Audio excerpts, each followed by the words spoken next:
ఉగాది కథ పచ్చడిలో జీవితం. ఒక చిన్న గ్రామంలో చిన్ను అనే బాలుడుండేవాడు.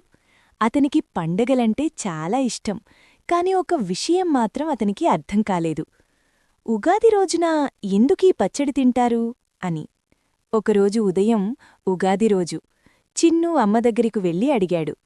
అమ్మా, ఈ పచ్చడి ఎందుకు తింటాం? ఇది తీపిగా లేదు, కొంచెం చేదుగా ఉంది. అమ్మ నవ్వుతూ చెప్పింది, చిన్నూ, ఇది సాధారణ పచ్చడి కాదు, ఇది జీవితం. చిన్ను ఆశ్చర్యపోయాడు. జీవితమంటే అనడిగాడు.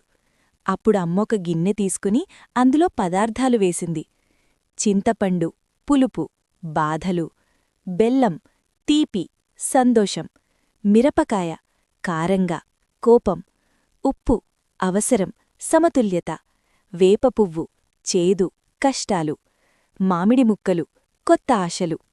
అమ్మ చెప్పింది, చూడు నానా, జీవితం ఇలా ఉంటుంది.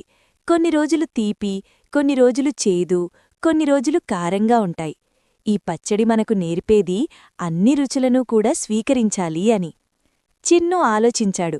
ఆ తర్వాత పచ్చడి తిని నవ్వుతూ అన్నాడు, అమ్మా, ఇప్పుడర్థమైంది, జీవితం కూడా ఒక పండుగే. ఆ రోజునుండి చిన్ను ఎప్పుడూ బాధపడ్లేదు.